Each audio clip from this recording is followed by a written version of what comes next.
Yeah, the topic that I am going to discuss today is soft skills. Soft skills, or before that, I'm going to say a few sentences on skill and the significance of skill, and how the entire country and even the central government of India, they are emphasizing on skill development in the younger generation. So, very specifically at the outset, let us see what exactly is this soft skill. Is it a buzzword today? And it has gained lot of attention, and in the curriculum, whether in a formal way or a informal way or as a value addition paper, it is being offered to the students. And soft skill, as per the various scientific papers and the survey that is done, especially in the Western countries, some of the papers I was just going, and also the statistics I was just going across. Soft skill is not just a buzzword, absolutely irrespective of the profession, irrespective of the area or the domain in which they are working. Soft skill is absolutely a required skill in the current, and I don't say it as a younger generation, but though I'm giving the presentation in the perspective of the students today, everybody in every area, in every discipline, they require the soft skill. So the students, professionals, and entrepreneurs all over the world, they are utilizing and looking for these qualities in the applicants. So another most important phase in any student life will be the employability. So various measuring scales are being utilized by NAC and other standard accreditation bodies.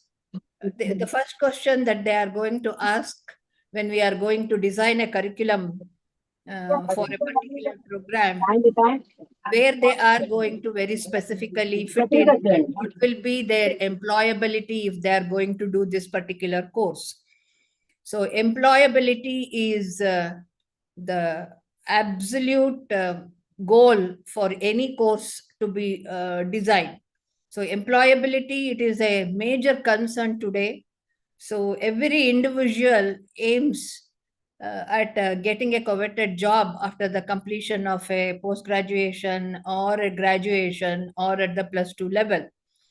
So employability today has to commensurate with providing multiple skills in varied situations in a fast changing world. Today, the development and advancement in every field is happening at a very rapid rate. Not only the changing phase is not just there in either in computer science or only in any other field. We will not be able to restrict in almost every area. The advancements are happening, and the technology is also seeing a shift. So employability today, every student is going to aspire, when once he is going to complete a UG or a PG level program, where he will be placed and what are the opportunities that are there in front of him. That will be the main point that a student is going to look into. So every individual, irrespective of the discipline from which they are going to come, in order to survive, in order to say support the family and our own self, we are aspiring for the jobs today. They must, if we have to get into a job, or if we have to be selected in the interview, means we have to prove our mettle in various situations where one requires to be armed with different multidisciplinary skills, which you are going to specifically, collectively, we are going to call it as a skill. Skill can be further say, divided into soft skill and the hard skill.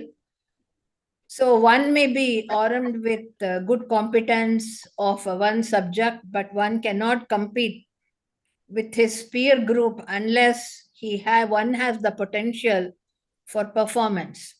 So everybody, for example, let us take an example over here and say what I mean to say in these 2 points that I have given. Let us say that there are 10 positions of a software engineer, and nearly from 10 prestigious colleges, applicants would have applied over there. All of them are CGPA 9.5 and above, and they are very good in their academic record and other things, if you are going to see. So if one or two has to be selected out of 10 means, what is the criteria an employer is going to look into? So one side is the technical skill that these applicants are having. Apart from that, they are going to look for a further down, that whether what is the personality, what is his outlook, what is his specifically the how competent he is mentally, physically for that particular uh, say job position.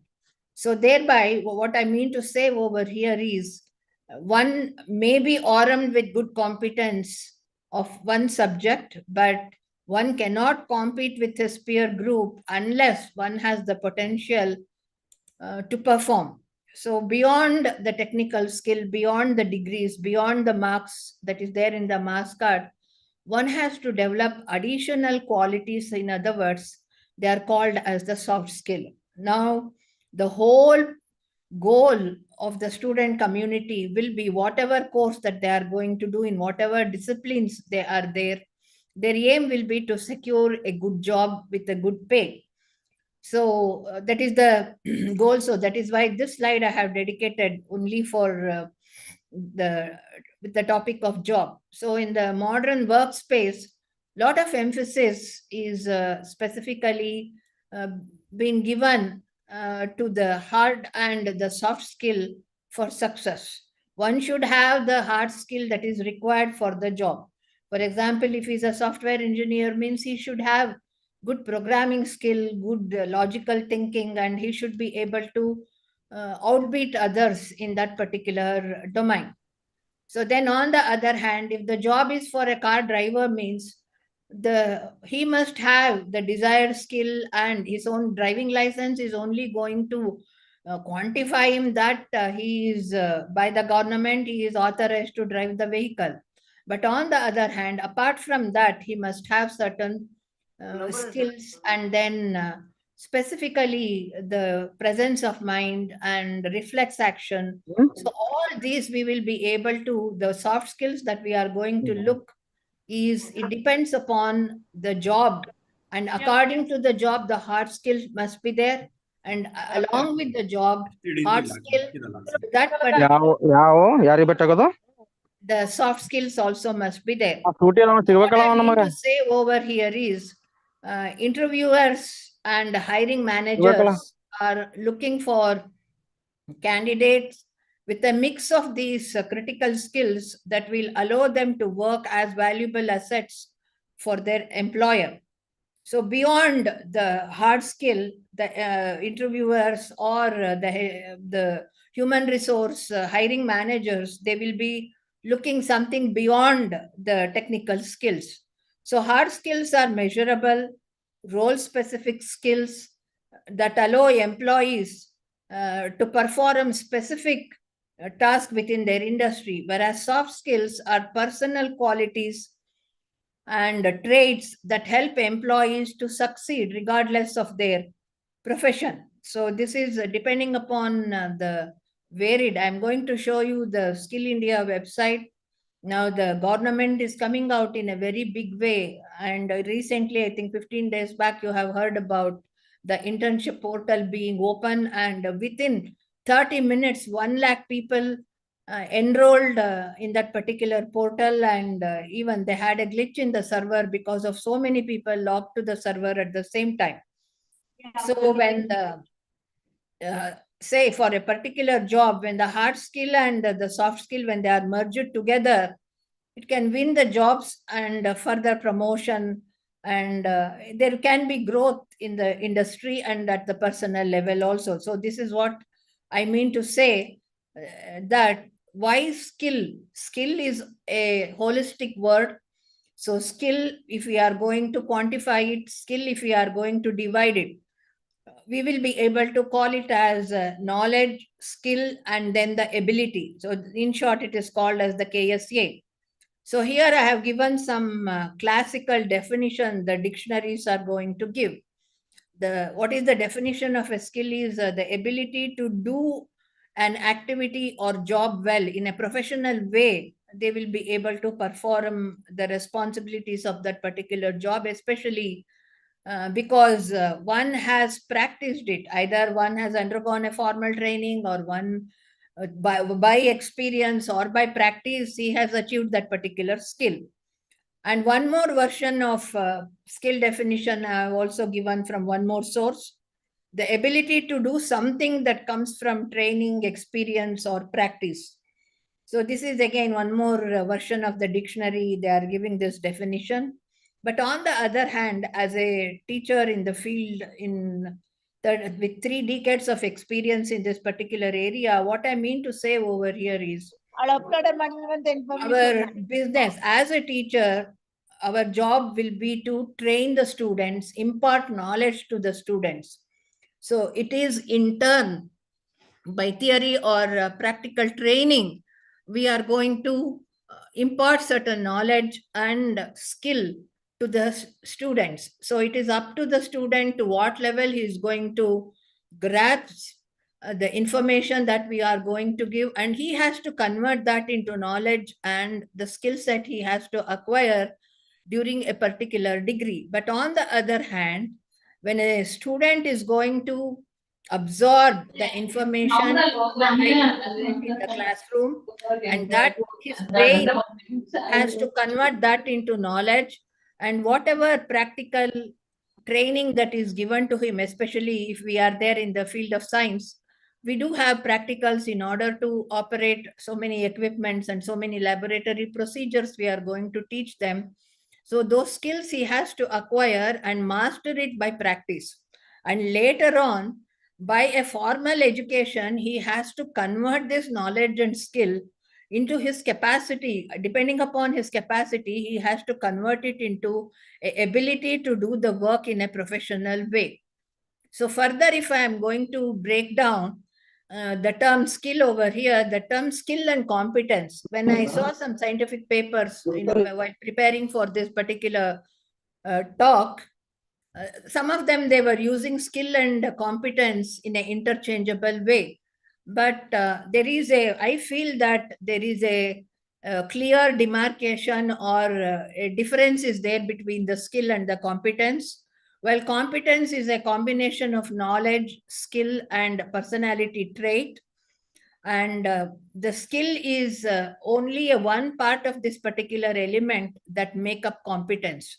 So competence comprises of the knowledge of an individual student with the skill, either by practice or by training or by exposure. He would have acquired the skills over there, and personality trait, that is what we are going to call it as the soft skill as on today. Earlier it was called as a personality trait, whether he is a cool fellow, calm fellow, and he is able to very punctual, honesty is there in that particular fellow. And in any circumstance, we will be able to depend on that particular employee or student in order to deliver the things that are assigned to him. So that was earlier it was called only a personality trait, but as on today, the same personality trait, we are renaming it as the soft skills. So before going to the soft skill, what is this soft skill, hard skill? What exactly is this hard skill is? It is a quantifiable technical knowledge. We will be able to measure it by or we will be able to validate it. Hard skill can be validated by his professional experience. He might have worked 5 years in a company, and he might be very familiar with the income tax returns, bookkeeping, tally software. He might be very familiar in handling. So the hard skill is very specifically quantifiable, and at the same time, experience related to an occupation are often referred to as hard skills. So these skills are gained through formal education, certifications, and job experience or lifetime experience. Through this, he will be able to acquire the job required hard skills, or otherwise he would have done a very specific degree in that particular area, and through his education he might have acquired the hard skills. So that is why I have given the word over here, quantifiable technical knowledge. Then, furthermore, it is usually easy to prove to someone that you have a certain hard skill. Many hard skills can be objectively verified through degree certificates, performance. One will be able to give for example, if we are hiring somebody as a 2D animator or a 3D animator, means we will be able to assign him a hands-on test before interview. One can give a subject based test to him, and then whether he is able to perform or not. Or if we are conducting a specifically a network, say in charge manager, if we are looking for a person, yes, we will be able to assign him a hands on test, and we will see how skilled or knowledgeable he is. So that is why what I mean to say over here is, through degree certificates or mass cards, one will be able to verify, and further specialized programs he has done, like diploma or specialized postgraduate diploma. If he has done through that certificates, one will be able to see his skill level. So, our performance matrices, or earlier, does he have any work experience in any other organization? So, the hard skills can be measured, or hard skills can be very clearly, we will be able to pick certain hard skills that a aspiring applicant is having through his resume and through the certificates that he is going to produce. But on the other hand, nearly every position will require certain technical skills specific to that domain. So here I have put industry, but it is he can be a cook, or he can be a driver, he can be anything, or a tiler, any domain for that particular matter. So irrespective whether it is a big position or a small, nothing like a big or a small position when it comes to skill. So nearly every position that is there in the world today, for the survival of a individual, every position requires certain technical skills. So that is what that can be brought under the hard skill. Then specifically, what do you mean by further the say, what is the benefit of a hard skill complementary to the soft skill? If we are going to see the what is the bottom line of hard skill is, the hard skills or technical skills required for a particular job. Hard skills are acquired through education, experience, and training. Soft skills are behavioral, such as being a team player.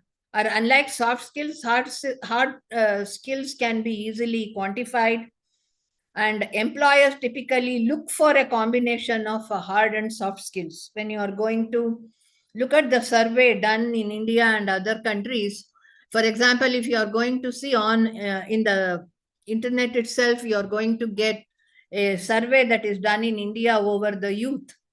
So most of them, they lack even in hard skill, and also in troubleshooting, and also leadership and management and crisis management and soft skills. So this is the feedback that they have given by the survey. So what I mean to say over here is, hard skill always must be, say it is a face of the same coin, two faces of the same coin. That is, hard skill has to be complementary with the soft skill, and hard skill is going to depend the domain for which the job is being offered. To that, the required hard skills must be there, and complementary to the hard skills, soft skills must be there. So the hard skill can be anything, any available job on this particular earth must have its own job specific skills over there. And whereas a soft skill is a personality trait, or it is the outlook of a person that we are going to see in the soft skill.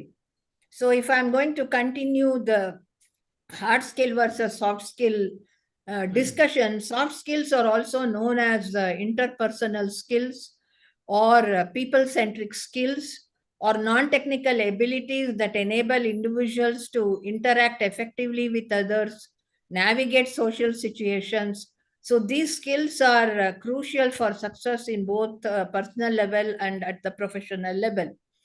So clearly, effective communication is a vital character or a vital capacity of a student for performance, both on individual and at the team level.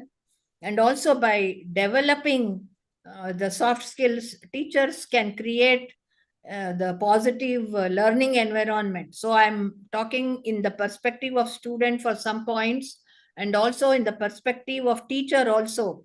I'm emphasizing certain points over here. So both student and teacher must have certain say the soft skill knowledge should be there. So specifically here in the third point, what I have given here is, by developing the soft skill, teachers can create positive learning environment, build strong relationships with the students, and help them succeed academically and personally. If a teacher is aware and is going to practice and inculcate these soft skill qualities in him, then only he will be able to share it and train the students. So that is my outlook. So why are soft skills are important for the students? What is the justification that we can give why students has to be ಅದಕ್ಕೆ trained ಅವ್ರ ಜೊತೆ in a ಮಾತಾಡ್ತಾರ particular ಅಧ್ಯಕ್ಷರು ನಮ್ದು. area?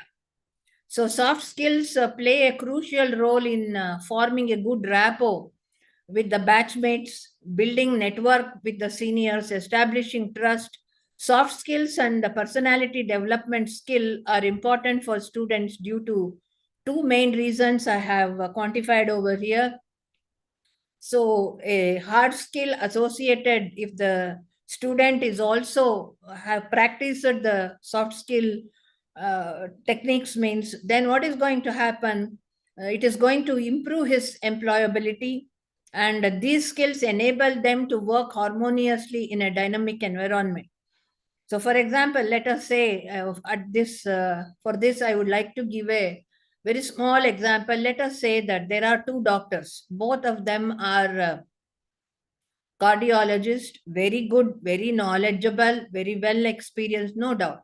One is having a very good communication, and he is having a lot of empathy towards his patients, and very clearly he is going to communicate to the patients, and thereby what is going to happen, both of them at the hard skill level, at the operation room skill level, both of them are equal. No one can say that he is good, A is good, B is good. We will not be able to differentiate. But on the other hand, if a person is having empathy and good communication skill is there, very clearly he is going to communicate with the patient, and he will be able to tell what exactly is the procedure that will be done, what is the patient suffering with, what is the disease that he is going to suffering with. So thereby what is going to happen with that comfort zone communication with the doctor, that itself psychologically is going to boost the patient's status of mind. So he will not be afraid to undergo a open heart surgery or any other procedure. So here, what I mean to say over here is, whatever may be the domain or the discipline we are in, the along with the technical skill required to that particular job, the soft skills are also absolutely needed. So that is why I have given a graphical representation instead of writing in sentences. So there are certain very orthodox, now the list is increased. Earlier it was only 7 or 8 specifically components were there, but now it is increased to say nearly 3 to 4 more points are added to it. Earlier, the top capacity that a student or an individual should have is communication, leadership, and then adaptability, and then specifically decision making, and then problem solving, and then you are going to see the collaboration, creativity, out of the box thinking should be done, and they should be able to, creativity is also going to lead to problem solving, and then he must have a high emotional stability should be there. That's called as the EQ. Please see over here, I have not given IQ. It is not intelligent quotient, it is the emotional quotient. So, soft skills allow specifically what is the advantage of specifically adopting the soft skills. You will be able to see over here that the soft skill allows specifically a person to say the hard skill or the technical skill that he is having, that is going to shine. So even with an impressive array of technical skills, which may get students foot inside the, say what we are going to say, inside the door, we are going to say wherever he's an applicant, if he is shortlisted by the resume, but the technical skills will be seen and he will be shortlisted over there. So this will enable him to succeed. And for example, if he is specifically has to outbeat his other members, other applicants for that particular interview, means especially soft skill is going to allow him. So students' ability to collaborate, coordinate, and relate to others will help him to become more effective at the job level.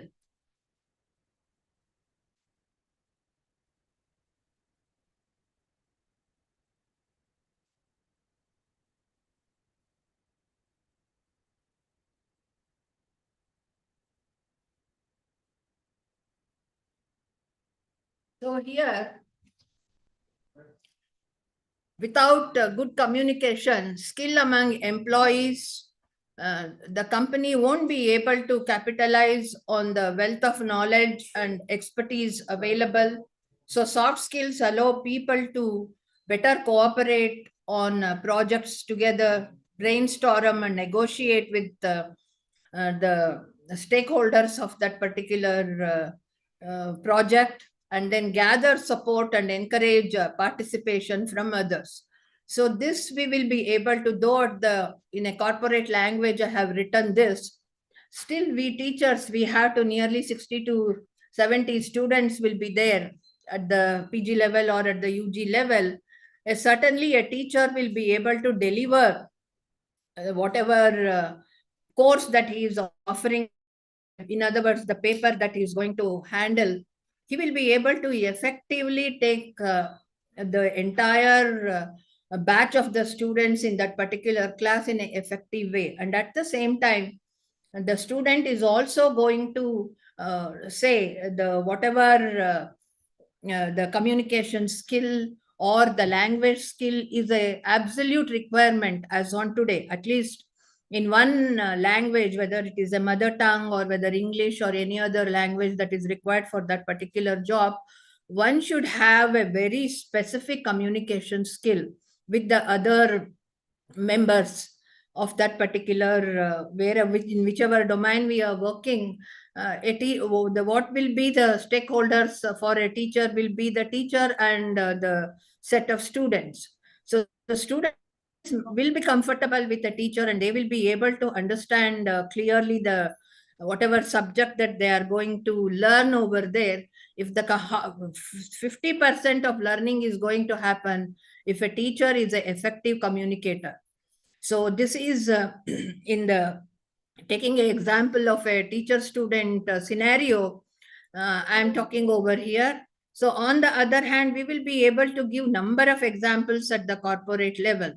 So basically almost any textbook or any document on soft skill, if you are going to go, they are going to say that 10 C's or 7 C's I have taken, because earlier when the personality development training we were giving in 2001 itself, we were giving a value addition personality development training to the students. So at that time, orthodoxly, we were mentioning the students to have clarity in what they are learning. And when they are going to learn, for example, in the earlier department I was there, in 2000 itself, University of Mysore understood the skill based education. So that is why they started a center called a Center for Information Science and Technology, where for different domains and different disciplines, the nearly 700 to 1000 students every 6 months, they used to come either in the morning or in the evening, and they used to undergo the software based training, and also the personality development training, in order to inculcate confidence in them, in order to make them learn the things in a very detailed way. So that is why I have given the first point a student has to adopt in his curriculum is specifically clarity in what we are doing. For example, if I am a teacher and I have to engage a class between 9:30 and 10:30, means what topic that I am going to teach to the students, and what is it that I have to deliver in the class in a systematic way. Clarity should be there, whether it is a student perspective or from a teacher's perspective. There should be clear clarity must be there. Then comes the coherence. The second C will be the coherence should be there. Then the third point will be the confidence. The fourth point will be the correctness, accuracy, in other words. In order to bring it to a common C platform, they have given the correctness. But here, correctness can also be modified as what work we are doing, what is the product that we are going to deliver it to our clients. There has to be 100% accuracy or correctness should be there. Then consciousness. So what I am doing, I should do it in a, what sentences I am going to talk to the student in the classroom, or what is the answer that I am, from a student point of view, what answer I am going to write to that particular question, or for a question, what answer I am going to tell in an interview. So any situation you will be able to take, he has to follow all these C's very clearly. And then comes the concreteness and courtesy. So courtesy should be there, body language. In other words, in personality development, we are going to call it as whatever soft skill you are going to call it today. Earlier, it was called as personality development.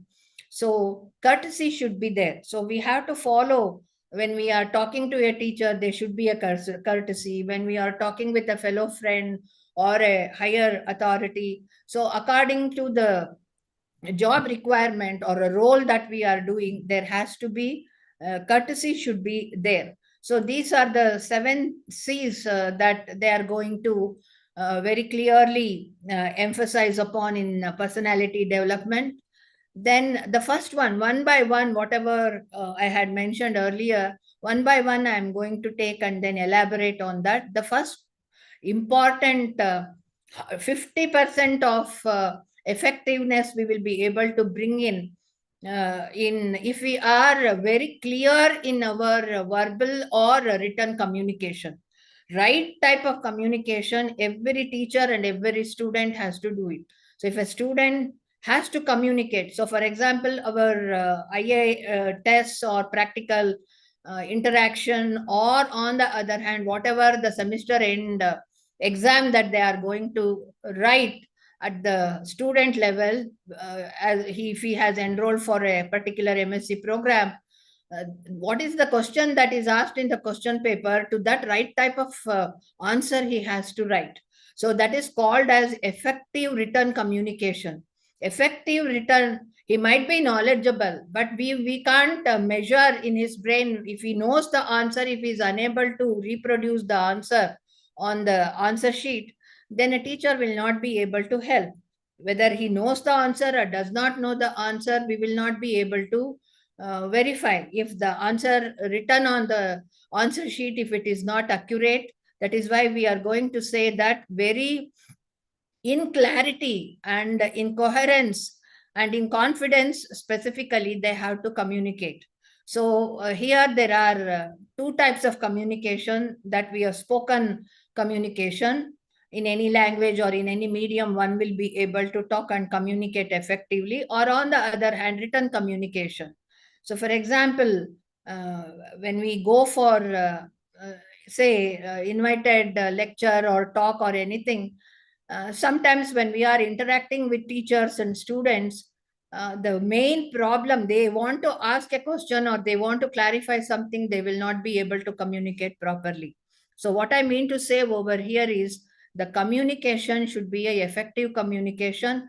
The communication should be the words, the bunch of words the student or a teacher is going to use. It should be very accurate in order to communicate what information the teacher wants to communicate to the student, or what information the student want to communicate with the others.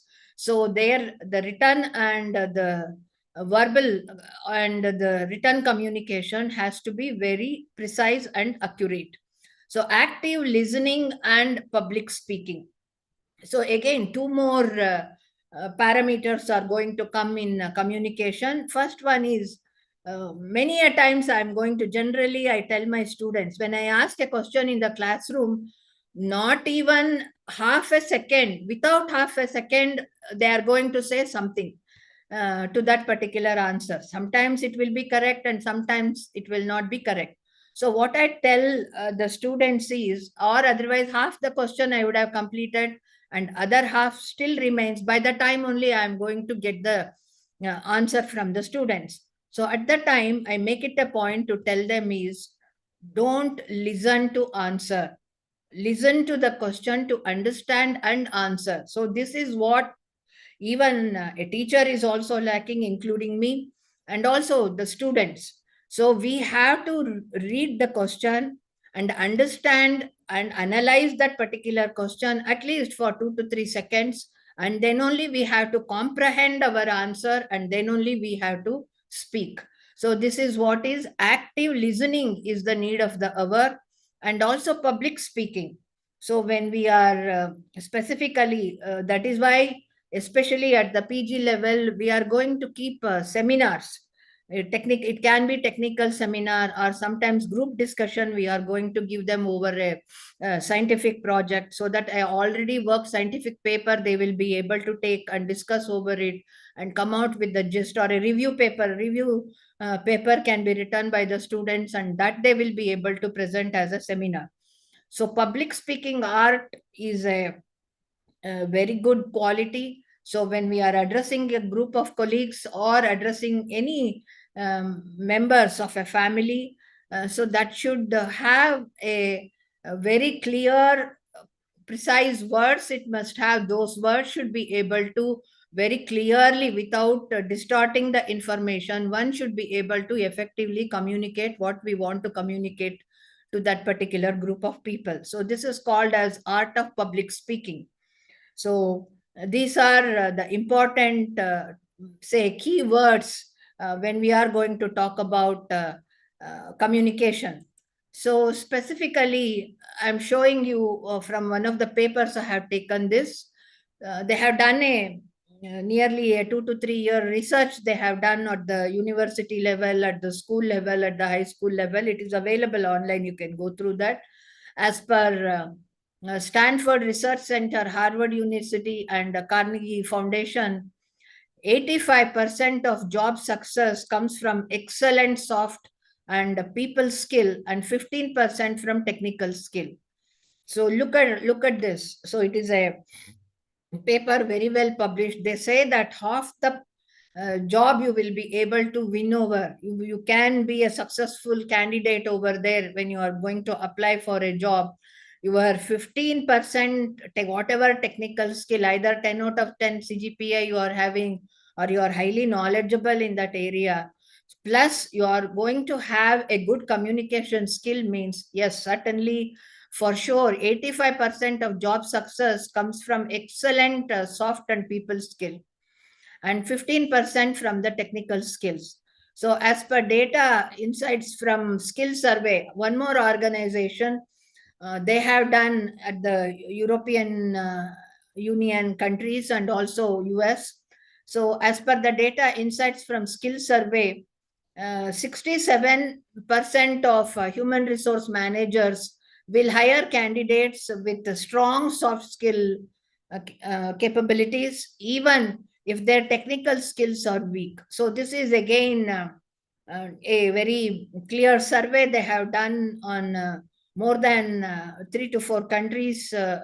Students they have done, and this is what they are going to say, that 60% of human resource managers, they are going to hire candidates with a very strong soft skill capacity. And also, even if their resume is a little weak with the technical training or experience that they are having. So according to one more third statistics that I'm going to get regarding to the essential need of soft skill in the younger generation is McKinsey and Microsoft. Together, they have done a survey among the youth. So 30 to 40% of future jobs will depend on social emotional skills. Social emotional skill is also comes under the soft skill. So nearly, if you are going to see, Google has also done a survey among its employees and also aspirants for the job in Google. They have done a survey. I think in coming slides, I'm going to show you those statistics also. So these are the three. Some soft skill is not just something that can be ignored in the current time. So earlier it was specifically say in 1995 to 2000 and till 2005 we were calling it as a personality development. So we were training our students in our center.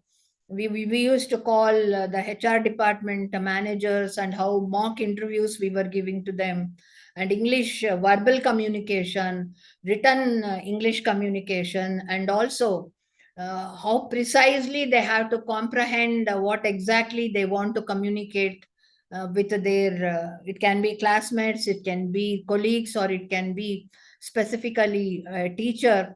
Very specific communication skill is the need of the hour. Then if we are going to add some more points by the latest say papers that are published in that particular area, strong communication skill can pave way to success in academic and professional life of a student. Even as a student, he will be successful, and even when he goes for a job, if he is good in communication and he is able to use the right choice of words, he is able to use, and then he is going to communicate, means he will have a better success with respect to employability. So a well developed verbal and written communication skill help to express thoughts or ideas clearly in group discussions, speeches, and presentations. So this all of you know, I don't have to emphasize on this. Then good communication skill not only makes students confident, but also allow to understand the subjects and people in a better way, more meaningful way. So if the communication skill is perfect, means half the misunderstanding and the in a positive direction, the work will be able to move. So effective communication, what do you mean by effective communication? So here I have taken few example. I have taken a teacher student example only over here. So teachers need to be able to communicate clearly and concisely with students, parents, and colleagues.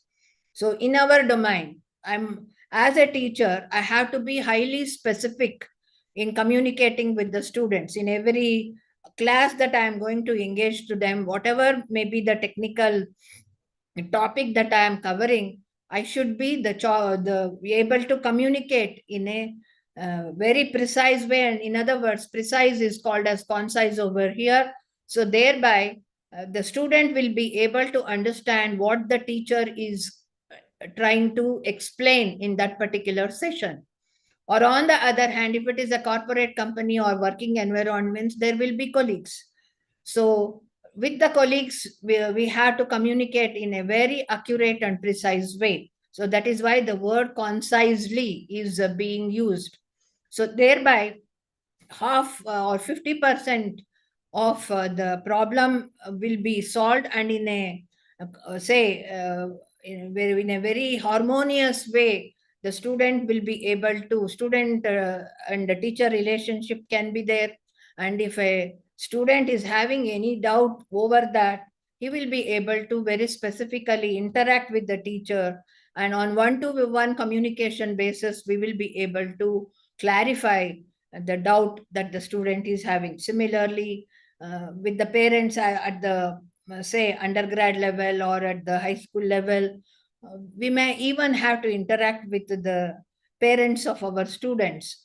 So they may come asking certain clarifications, expecting certain clarifications. So very precisely to what is their anxiety, we have to communicate the progress of the students, or if there is any problem with the student, then very precisely we have to tell the parents if there is attendance shortage or performance is not good.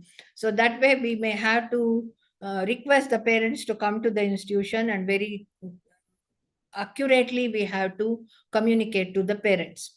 So this is one example from our day to day work field, what we are going to experience, that I have given it as an example over here.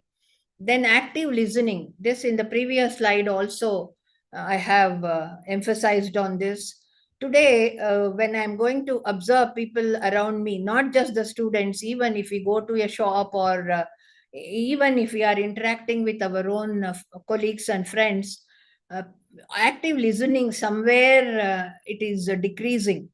So, what is happening? Paying attention to what others are saying and understanding their perspective is the need of the hour. If somebody is talking, say, let us say the principal of a college is trying to say something, means instead of breaking in between when he is trying to say something, where in clarity we have to listen, that is called as active listening. So we have to grasp the things that the higher, it can be a principal of a college or head of the department in a university system, or in a university system it can be a vice chancellor, or it can be a registrar, or even it can be a student can come to a teacher, he wants to communicate something, means which first and foremost as a teacher in our day to day employ area, we have to very clearly listen what is the problem for what the student has come to us. And most of the time I'm going to see the student would have half completed the sentence, then only the teacher is going to say no or yes or something they are going to say. So that should not be the habit. So active listening, we have to inculcate a habit of active listening. So if we are administrator, like a head of the department or registrar or vice chancellor or any higher authority, people are going to come to higher authorities only when things are not normal, or when they want something they are going to come. So as an administrator, the first point, as a teacher, the first quality that we have to practice or inculcate will be the active listening. Then comes the public speaking. So, presenting information in a clear and engaging manner. We are going to see that in our day to day life itself, if we are going to cross any school or college in front in the corridor, if we are going to go in one class, even 60 to 70 students will be there, and in pin drop silence they will be sitting and they will be listening to the teacher. Adjacent to that classroom, hardly 20 to 25 students will be there, but all 25 students will be doing something else or talking, or on the other hand the teacher will be delivering something in the blackboard. So compare these two scenarios and see. So what is lacking over here is the presenting information in a clear and engaging manner.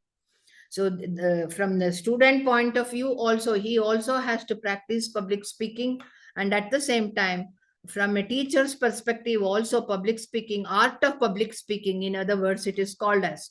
So it requires certain amount of practice and also experience. So under the soft skill one, it is also called as soft skill is also called as interpersonal skill. So students with excellent interpersonal skill will become exceptional corporate resources of tomorrow. So that is why I have put a question mark over here. If he is having very good interpersonal skill, for example, uh, if you are going to hear to some of the politicians talk over the television or in any other media, if you are going to see, uh, sometimes we feel like, say, without changing the channel for 5 minutes, we are going to listen to them. Or a foreign diplomat, for that particular matter, the best example that we will be able to give here is the our the external affairs minister Jai Shankar. If you are going to see, look at the combination of words and how precisely he is going to talk. So even when they are going to go to different countries, even a person who is the greatest enemy and who has joined some other ally, you are going to make him listen to you and then logically make that particular other party think, and whatever the predetermined decision he would have come, that will be changing. So that is why what I mean to say over here is the interpersonal skill is going to play a very crucial role. If a person is not having interpersonal skill, then they cannot become good managers, they cannot become good teachers, they will not be able to run the government, especially the bureaucratic and the political heads who are running the government. They must have all this interpersonal skill, so that is going to help them, or specifically the behavior and coordinate with others. So what is not possible, we will be able to change by very clear communication, with concise communication, with our approach itself, we will be able to change the decision over there. So this is the need of the hour. Students with strong interpersonal skill easily build relationship with others, interact empathically, resolve conflicts effectively, and enjoy their life. So this is where, if the leadership quality we are going to see over here, if there is any conflict over an issue, diplomatically one will be able to resolve the issue by discussing across a table. So interpersonal skill is an umbrella term. Interpersonal skill, it is not, we will not be able to say only one parameter is going to come under interpersonal skill. It is an umbrella of term that encompasses skills like empathy, active listening, motivation, and patience. Uh, some of the in day-to-day activity, what we are going to do in the classroom, only those important points I have given over here. We must have, if the genuinely, if a student is having some problem, say some he might be sick, or his somebody in the family might be sick. For that, if he is unable to come for the IA test or attend a class, or if he is a very genuine student, he could not attend a class and he is requesting to discuss a particular technical point that we had delivered during his absence in the class, if he is asking for a repetition or some discussion over there, at that time we should have a empathy, and we should actively listen to him what exactly his problem, and accordingly we will be able to discuss with him. And on the other hand, sometimes we are going to see, for some reason students want to drop out. At that time, we will be able to motivate him, we will be able to tell him, look here, you have completed one semester or two semesters, and in another 1 year, if you are able to continue, then certainly you will be able to fit into this type of jobs. We will be able to motivate them. Or when they are doing some research projects, then if they are going to come out with some setbacks in the research while doing the experiment, then we should be able to pursue them to continue, and then whatever glitch or hurdles are there, we must be able to address to it and motivate them to continue. So this all requires only when both the student and the teacher, if both of them are having patience and empathy, then things can be resolved. Whatever words that I said, that it is a umbrella, interpersonal skill is a umbrella word. So it comes, empathy is one of the important parameters or factors that in today's scenario we have to inculcate both in a student and in a teacher. This quality should be there. So understanding and sharing the feelings of others.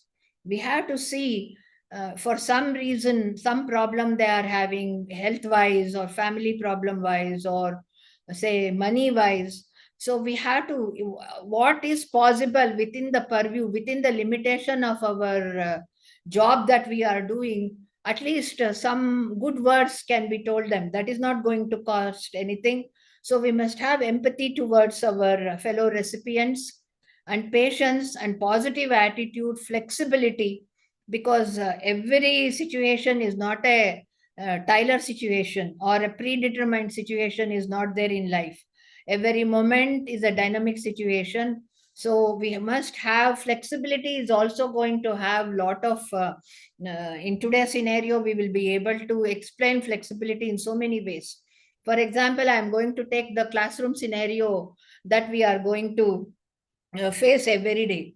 Earlier, it was only chalk and talk. We were writing on the blackboard, and we were delivering the content only through the blackboard writing. But in today's scenario, the IT enabled teaching, every institution and even the HRD and the NAC and other people, they are going to ask how many IT ES enabled classrooms you are having. It can be smart board, it can be a specifically a learning software can be there, LMS, learning management software, or are we using PowerPoint, or are we using any other technology for the dissemination of knowledge to the students. So that way, flexibility must be there. We will not be able to say that I am only going to use the blackboard.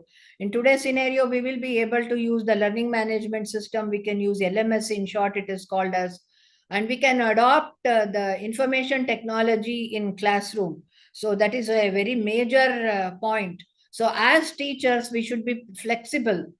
For blackboard also, we should be flexible. For using PowerPoint or PDF or audio video delivery, we will be able to do it. So whatever is the comfort level, in whatever medium the students are comfortable, or a hierarchy, or a specifically a hybrid of the two methods, we will be able to use for the benefit of the students. So this way, depending upon the job scenario, what is the job front and the job demand, so according to the job, flexibility should be there, both for the person who is there in the domain, and at the same time the receiver also should have a flexibility towards the environment. And then conflict resolution, resolving the disagreements peacefully and professionally. It should not be a conflict resolution. For example, if it is in a department, if our colleagues are having any conflict, or at the student level, a student friends are having a conflict, means one should use their specific communication capacity over here, along with empathy and patience. We must find a solution to that particular conflict, and diplomatically we should be able to dissolve it peacefully. So it should not it should not grow to the next level. So that is what is the main emphasis on interpersonal skill. Is these are the factors. Interpersonal skill is a umbrella term, as I have said, and these are the five important uh, say properties that are going to come under, factors that are going to come under the interpersonal skills. Then one more skill is the organizational skill. Sometimes we are going to see, especially in my own experience, if I had to say, if I'm going to assign a program to some of the student volunteers, beautifully they are going to manage the things, and then in time management, organization, and even if there is any glitch, they are going to resolve it without even bringing to our notice. They are going to see that that particular, it can be a seminar, or it can be a conference, or it can be a invited talk. So from our day-to-day activity, I'm giving the example over here. Since I'm also a teacher and you people are also teachers, instead of giving some corporate example, I'm giving the examples from our day-to-day experience. So time management, say quality, has to be inculcated in the students. So the 9:30 means 9:30 the student has to be there before the teacher enters into the classroom. The student must be there. And similarly, assignment means, yes, assignment has to be given today before 5:30 means, yes, the assignment has to be given. Tomorrow morning he cannot come and tell the story that I forgot at home yesterday, so that is why I have brought. No, time management is another important parameter that has to be that quality. In other words, time management principle should be there both in the teacher and also in the student. Organization. Keep a track of the students' work, lesson planning, and other materials. So that is why here the learning management system software is going to help. For example, best example I will be able to give is the Google Classroom. So we will be able to ask the students to post all their assignments to the Google Classroom. We will be able to put a cutoff time over there. So today they have to submit the assignment means 5 o'clock. If I am going to give the cutoff time in the LMS means, then after 5 o'clock no student will be able to submit. So thereby you are creating the quality of time management, and also very systematically we will be able to organize our day-to-day classroom activity. Then problem solving, identifying and solving problems creatively and effectively, even at the after the employment, and also when a student is undergoing a training. Then also all these three parameters, that is organizational skill, like the first most important one is the time management, second one will be the organization, and third one will be the problem solving. So then comes with organizational skill, a part of the organizational skill is going to overlap with the teamwork, that is collaborating with friends at the student level, cooperation and collaboration with friends and teachers. And if there is any genuine problem, it has to be brought to the notice of the manager in a employment scenario. In the educational activity scenario, in a classroom scenario, collaboration and cooperation, and the ability to work effectively with others. So teamwork is the need of the hour. Everything cannot be done independently or in a solo mode. So teamwork enables information exchange and seamless communication between different groups, which ultimately helps in achieving the predefined goals within. That is why the time management also is the most important parameter over here. So very clearly one will be able to collaborate with our classmates and friends, and in the forum of a teamwork, when the project is completed, it will have a better output we are going to get. So because of working in teams or group, it is an essential part of degree courses. Developing this habit during the academic year is a surefire way for career success. So, for example, a scientific project, you assign 3 students or 4 students with the experimental scientific project, then they have to collaborate, each one, they have to divide the job equally among the stakeholders of that particular group, and thereby they will be able to troubleshoot, problem solve the things, and then they will be able to come out with the output at the stipulated time. So teamwork at the student level is also equally important, and at the higher level. Then when I went through some of the paper articles, I think 2 years back or somewhere, they were specifically some of the universities of the America and also Canada and other European countries. One of the member of that particular selection committee, in paper also it had come in a big way, that none of the Indian engineering students, they were able to deliver. The problem solving capacity was not there in them. So this is what, this is not my opinion. It is the opinion that was given by a expert, technical expert who was there in that particular selection committee. So what is this problem solving? Problem solving is critical thinking. When a say a live project is given to him, how are you going to solve it? So analytical skills, critical thinking, analytical skills, and the ability to find creative solution to the problem. There will be a problem, means it should have a solution also. Only thing is we should be able to think about that in a very critical way and in an analytical way, and then one should be able to solve that problem. So the students has to be right at their say at the personal level, at the domestic level, and at the student level, and at the employee level. A person should have the capacity, whatever may be the situation, they should be able to think in clarity, and they should be able to work under pressure.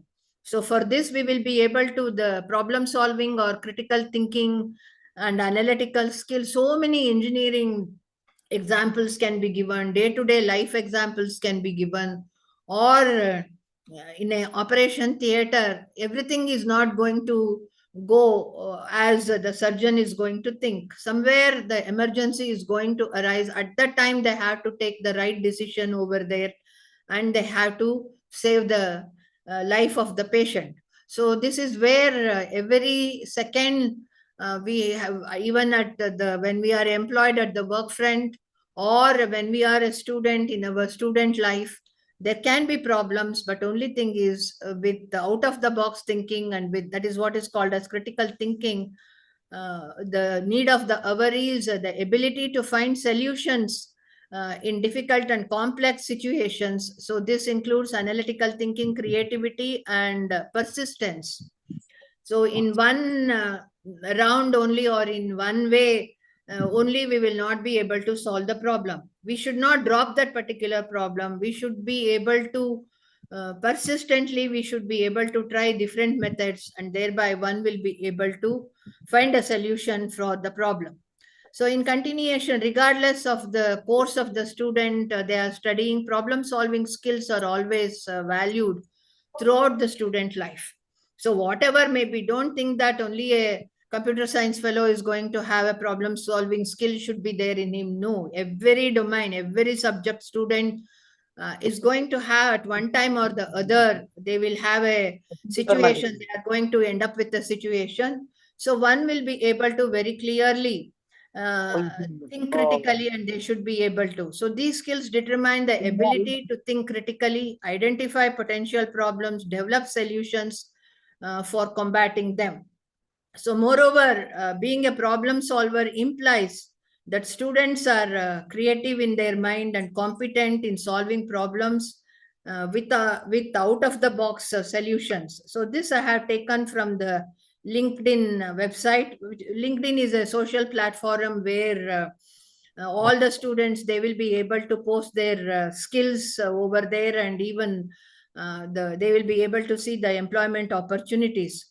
So according to the LinkedIn, it will be an added advantage, because creativity is one of the most in-demand soft skill besides adaptability and collaboration, as per the LinkedIn website. If you are going to go, and if you are going to log into that particular app, you will be able to see. So every employer is looking towards the soft skill, what type of soft skill a student is having. So conflict resolution is addressing disagreements in a calm and diplomatic way, and then finding win and win solutions to the disputes, maintaining positive relationship even in challenging situations. We know that he is an enemy, and he is not going to say agree with whatever we are going to say blindly. They are going to disagree, that particular group. Still, we know, we in a diplomatic way, somewhere by handling the situation in a calm and diplomatic, in a cool mannerism, if we are going to have, certainly even in the worst situation, we will be able to, whatever dispute is there, or whatever disagreement is there, that we will be able to resolve. So time management I have taken as a separate factor over here. Time management should be there every minute, even in our personal life and also in the academic life, and also when the students are going to be employed. Prioritization. Prioritization. What work has to be done immediately? What can be postponed for next hour? What can be postponed for the afternoon? And what can be postponed for tomorrow? So that prioritization should be there, and organize all the responsibilities that are there in that particular time, and then accordingly one has to manage, and the ability to manage time effectively. So what has to be, they have to prioritize. So many, if too many jobs are given to that particular student, so let us say that 4 to 5 assignment a student has to submit, means he has to prioritize what has to be done immediately, what can be done in the afternoon, what can be done at a later part of the day. So the better understanding of time management helps students to work while studying without facing any challenges. And students with good time management skills can handle multiple tasks and perform exceptionally well in all spheres of life. This we are going to see. A student will be a very good chess player, or he will be a very good cricket player. So at that time, he has to dedicate his time for that particular sports and also for the academics. So here the time management, or he will be a very good musician. So he'll be learning music parallelly along with academic degree, what he is appearing for. Along with that, he will be having certain other hobbies, or certain other skill will be there. So parallelly, they have to manage both. It can be sports, it can be music, or he can be a painter. Whatever may be the additional skill that he is having, he has to manage. So time management, this is one beautiful example that I will be able to give for time management. Then the last point will be the leadership. So leaders are not born overnight. Leaders has to be right from a younger age. We have to train them to become leaders. So the leader quality, all whatever quality I mentioned in the soft skill, all these qualities a leader has to inculcate in him. So the leaders are the one who initiate actions, offer guidance at crucial times, inspire others, coordinate smoothly, and possess a problem solving approach. In continuation with problem solving only, the leadership is going to come. So the importance of leadership skill is not limited to college life. It is a skill that shapes students' overall personality. Therefore, students should make genuine efforts to learn leadership skills during their college years by participating in various competition, organizing inter-college events, and so on.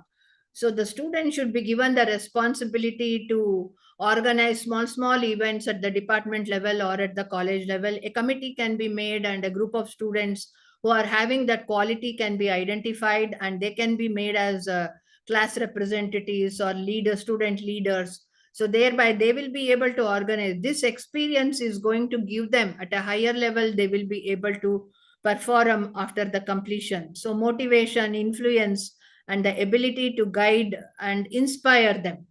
So this way, a teacher role is also very crucial over here in leadership creation. So that is how they will be able to develop better qualities, and they will become better human beings, or in future better CEOs, better company leaders. So this quality is going to take them a long in a very long way. So adaptability is a very beautiful word, but most of us, including teacher, we will be lacking this flexibility and resilience, and the ability to adjust to the changing condition. We cannot expect an ideal condition always. Sometimes there won't be any power in the classroom. At that time, we cannot say that I can only deliver the lecture only when the ICT facilities are there. No, that is not possible. So we should be ready for the class, even with black and white blackboard teaching, we should be able to deliver. Or if something is not going to work in the lab, when we are doing an experiment, immediately we should be able to adopt and troubleshoot, and then we will be able to uh, come out of that particular situation or perform in that situation also in the scenario. So adaptability is a essential soft skill that we make a student flexible in daily life. So it shows the readiness to accept new things, be it a project or a role or a new environment. So this is how number of examples we will be able to give for adaptability. So a workplace adaptability, if I'm going to take a workplace continuously evolving at a rapid pace, and a person's ability to adapt to constantly changing environment will determine their chances of keeping up. So, for example, in our day-to-day life, if we are going to take today, we are using the smartphones.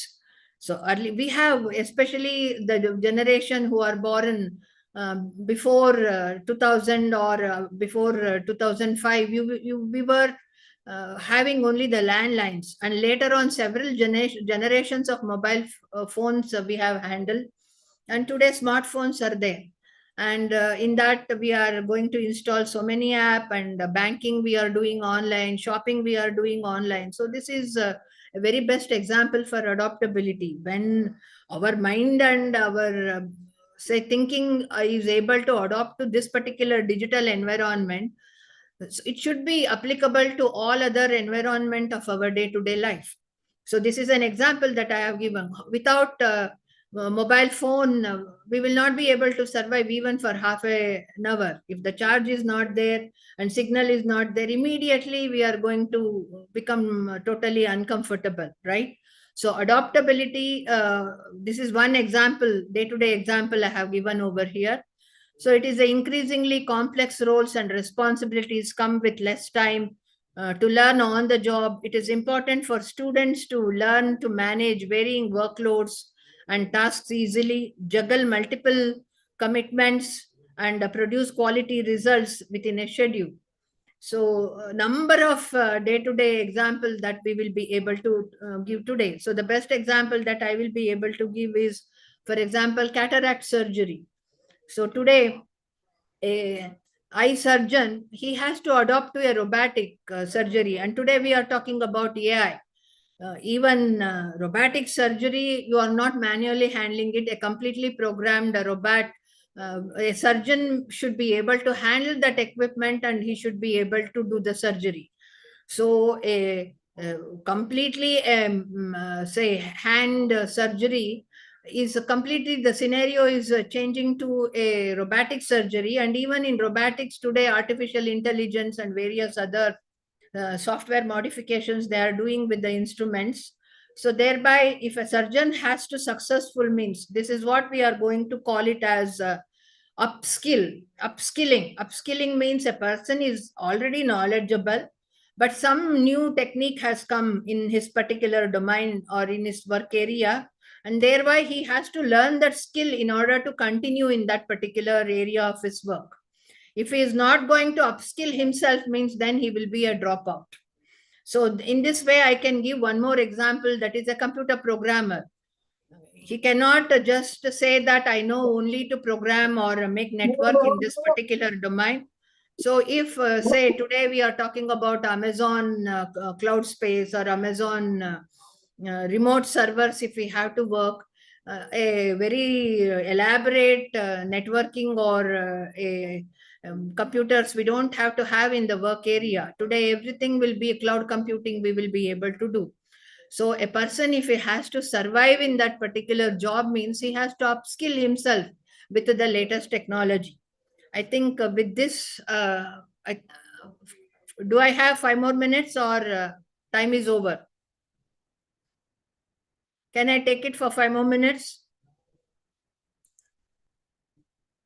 Yeah, ma'am. Yeah, please. So the another important point that I want to emphasize in soft skill is emotional intelligence. So that is why I have used the word EQ in my one of the slides. Self-awareness, empathy, and the ability to manage emotions effectively. So some of them, within no time, they are going to lose interest in doing a work or learning a thing. That shouldn't happen at the student level. They should be able to manage the stress. The stress is a very jargon word that is being used in every way. When we were students, or even today, after 50 years of my age, I have not used stress in any of my period. But today, when we are going to interact with the younger generation students and our colleagues, younger generation colleagues very specifically, within no time they are going to lose their emotional balance, even the students and also the younger colleagues. So emotional intelligence is the need of the our this uh, property, or whatever say dimension we have to inculcate in our personality. Even we have to make the students understand. For example, if a question is twisted and given, if it is not a direct question and it is an application level question, if we were to give, then immediately they are going to break down. The answer they will be knowing. Only thing is they have to uh, reshape their answer in an application level way. So if they are not going to have a emotional stability or a emotional management maturity, if it is not there in them, means they will not be able to be successful as a student, or even they may not be able to continue at the work environment also. Because all the days and every 365 day 24 by 7 will not be an ideal environment. There will be challenges even in our personal life. There will be challenges in the workspace, and even as a student there will be challenges even in their learning environment. So self awareness, recognizing one's emotion, strength and weakness, we have to see, and then accordingly we have to manage. Self regulation, managing stress, staying calm under pressure also we should be able to work. And we should not impulsively react to a situation. So working under stress is the best example will be the tail ender batsman. Hardly 4 or 5 runs are remaining in order to win that particular cup, and he's a tail ender. So he has to keep his mind calm, and under pressure still he has to perform. So this is the best example that I will be able to give here. So any sports, probably in football, if we are going to say, hardly a few minutes are there, and if they are not going to score that goal, they are going to lose the game. So self-regulation, that is managing stress, staying calm under pressure, and then not reacting impulsively. So we are going to see that the younger generation, and even some of us, we are going to react before trying to solve that particular problem. That in that avenue, in that perspective, we are not going to think immediately. Our temper is going to rise, and very impulsively we are going to react. So empathy and handling feedback, the feedbacks in today's scenario, every institution, they are going to take feedback on students performance as well as the teachers performance. So when we are going to see a positive feedback, we should not be carried away. And at the same time, whatever encouragement, positive feedback and criticism, both has to be taken in a positive way. And criticism, one should be able to dissect out why such a comment has come, and thereby the positive attitude and has to be shown over there, and the improvement in the performance has to be done. So it is very relevant to the student community. We may call a student over his higher performance or a failure in doing a experiment. When they are going to, we can't, like earlier days, we cannot use the harsh words for criticizing them. Unlike how our teachers used to criticize us, we have to tell them in a diplomatic way that, look here, this is the situation. So without hurting his feelings, we have to criticize what answer he has written or what he has done. So that way the student should be able to take that criticism in a positive way, and he should be able to perform better in the next test. And the same logic applies to the teachers also. If somebody has failed to make a particular group of students understand, and in that particular paper he has the students totally, the entire batch has performed less, means then there is a problem with the delivery of the content to the students. The teacher should be able to do a root cause analysis, and he should be able to improve his performance in the next session. So work ethics are again another important parameter. It shows responsibility, dependability, and a dedication to the task. So when we are assigned a work, we should not fall back. We should be able to deliver. So this is called as the work ethic. And being punctual and following our job in a committed way, it is going to give us a better name, especially youngsters. They have to have a work ethic, whatever may be the domain you are in. Not necessary the student will be student teacher relationship alone is not going to come here. So wherever, in whichever domain they are working, in whichever area of their work they are there, they should show a very strong work ethic, so that the higher authorities will know that under any circumstance, this particular boy or a girl will deliver and will be able to perform. Such type of confidence has to be there over in higher authorities over us. So this is one property that we have to tell to the students, whatever may be the domain that they are going, job domain they are going to enter. From day one, they have to practice work ethics. So with this, I am going to conclude. If you have any question, you can discuss. Thank you.